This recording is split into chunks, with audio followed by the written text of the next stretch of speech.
हुकूमत की जानिब से जो मुज़ाकराती कमेटी तश्कील दी गई है उसका खैर मकदम दोनों इतराफ यानी अपोजिशन और हुकूमत की जानिब से यकसा किया जा रहा है। इस वक्त जो पॉलिटिकल क्योस है, सियासी बेचैनी उरूज पर है, उसको काफी हद तक मिनिमाइज किया जा सकता है। मिस्टर अकील मलिक ने यह बयान दे दिया है कि अगर कोई समझ रहा है कि मुज़ाकरात की आड़ में डील या ढील मिले तो ये उनकी गलतफहमी है। अस्सलाम वालेकुम, आप देख रहे हैं कैपिटल टीवी और मैं रुखशान मीर। नाज़रीन, आज बरोज़ इतवार इंतहाई अहम डेवलपमेंट हुई है। हुकूमत की जानिब से जो मुज़ाकराती कमेटी तश्कील दी गई है उसका खैर मकदम दोनों इतराफ यानी अपोजिशन और हुकूमत की जानिब से यकसा किया जा रहा है। हुकूमती मुज़ाकराती कमेटी के अराकीन पर भी अपोजिशन ने कोई एतराज नहीं उठाया, लेकिन चंद खदशात जरूर जन्म ले रहे हैं जो कि हुकूमती वुज़रा के बयानात से जन्म लेते हैं। मैं चंद तफसीलात आपके सामने रख देता हूँ। बुनियादी तौर पर तो ये मुज़ाकराती कमेटी जो वज़ीर आज़म शहबाज शरीफ साहब ने तश्कील दी है ये इंतहाई सूदमंद साबित हो सकती है और मुल्क में इस वक्त जो पॉलिटिकल क्योस है, सियासी बेचैनी उरूज पर है, उसको काफी हद तक मिनिमाइज किया जा सकता है अगर संजीदगी के साथ और नेक दिली के साथ मुज़ाकरात के सिलसिले को आगे बढ़ाया जाए।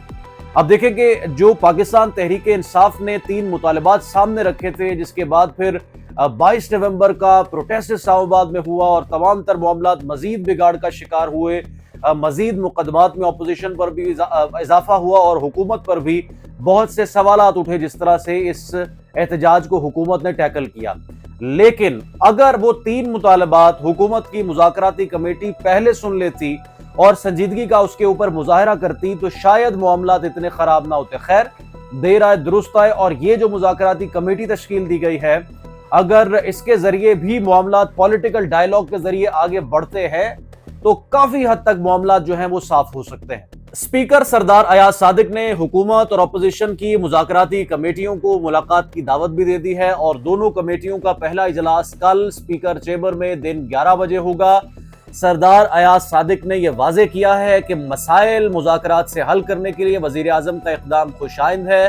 दोनों कमेटियों के अराकीन से पार्लियामेंट हाउस में अपने चेंबर में मुलाकात करूंगा और नेक नियति से हुकूमत और अपोजिशन को मुज़ाकरात करने की और मुकालमे के जरिए, बातचीत के जरिए मामलात हल करने की दावत जो है वो दी गई है। अब वज़ीर आज़म शहबाज शरीफ की जानिब से मुज़ाकरात के लिए जो कमेटी तश्कील दी गई है उसमें डिप्टी प्राइम मिनिस्टर इसहाक डार, राना सनाउल्लाह, राजा परवेज अशरफ, नवीद कमर, खालिद मकबूल सिद्दीकी और चौधरी सालिक हुसैन शामिल हैं और पाकिस्तान तहरीक इंसाफ भी इसी तरह से अपनी एक कमेटी तश्कील पहले ही दे चुका है और जो चेयरमैन पीटीआई बैरिस्टर गौहर हैं उन्होंने इस कमेटी का खैर मकदम किया है।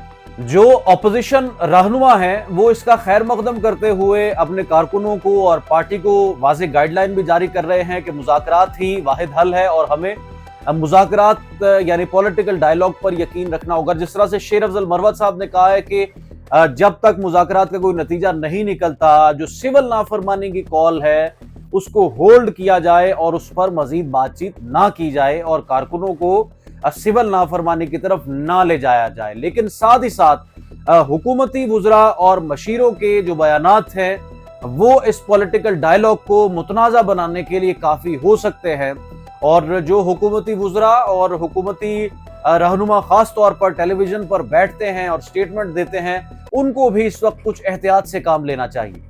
वज़ीर आज़म के मशीर बराए कानून और इंसाफ बैरिस्टर अकील मलिक ने यह बयान दे दिया है कि पीटीआई से मुज़ाकरात में इमरान खान की रिहाई एजेंडे में शामिल नहीं होगी। पहला जो हमारा एजेंडा है उसमें इमरान खान की रिहाई बिल्कुल शामिल नहीं हो सकती। ये नहीं हो सकता कि आप पहले सिविल नाफरमानी की कॉल दे, फिर कहे 9 मई में रिलीफ मिले, फिर अदालतों के फैसले और निज़ाम को आप चैलेंज करें, अदालती सिस्टम अपना रास्ता इख्तियार करेगा। और उन्होंने ये भी कहा है कि अगर कोई समझ रहा है कि मुज़ाकरात की आड़ में डील या ढील मिले तो ये उनकी गलतफहमी है। मुज़ाकरात में कहीं नहीं लिखा कि हम आपको आम मुआफ़ी देंगे और 9 मई के केसेस अपने मंतकी अंजाम को पहुँचेंगे। मुज़ाकरात अलग चीज़ हैं और कानून का हरकत में आना अलग चीज़ है। हुकूमत पहले भी संजीदा थी, अब भी संजीदा है, 10 महीनों से इत्तेहादी और हम यही राग अलाप रहे हैं कि मसाइल का हल सिर्फ मुज़ाकरात है।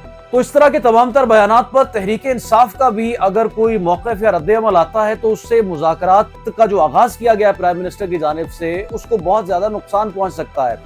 आप देखें कि गुज़श्ता रोज़ एक अहम टास्क भी सौंपा गया है बानी पीटीआई इमरान खान की जानिब से बैरिस्टर सैफ को, जिसमें यह कहा गया है कि आपने अपोजिशन के दीगर रहनुमाओं के साथ राबते करने और अब तक इत्तलात के मुताबिक जीडीए रहनुमाओं पीर पगारा से और जुल्फिकार मिर्जा से बैरिस्टर सैफ का राब्ता भी हो चुका है। चंद मजीद रहनुमाओं से आने वाले दिनों में राब्ता होगा और अपोजिशन के इन रहनुमाओं की कुछ मुलाकातें स्केड्यूल हो रही हैं इस सारी की सारी पॉलिटिकल सिचुएशन को मद्देनजर रखते हुए। अब जिस तरह से अलीमा खान ने कल मुलाकात के बाद ये कहा कि हुकूमत तो 9 मई और 26 नवंबर के मामले पर कोई तहकीकाती कमीशन बनाने के हक में नहीं है, ना ही तैयारी कर रही है, तो सिविल डिसोबीडियंस का आगाज किया जाए। और दीगर रहनुमाओं का शेख वकास अकरम का भी यही इस हवाले से बयान सामने आया। तो देखेंगे अभी मुज़ाकरात का अगर पहल किया है हुकूमत ने और एक कमेटी तश्कील दी है और हल तलब सूरत हाल पर लेकर जा रहे हैं मामलात को, तो अभी इस तरह के बयानात और इस तरह की रुकावटें डालने वाले जो तमाम तर सियासी रहनुमा हैं वो मुज़ाकरात के मामले को मजीद बिगाड़ सकते हैं। और तहरीक इंसाफ के पास तो अभी ऑप्शन मौजूद है जो कि बहुत ज्यादा मुल्क में बेचैनी पैदा कर सकता है और हालात को मजीद कुशीदा कर सकता है। कमेंट सेक्शन में कीमती राय जरूर आगाह करें। रुखसार मीर खुद ने कैपिटल टीवी से इजाज़त, दोबारा हाजिर होंगे। अल्लाह हाफ़िज़।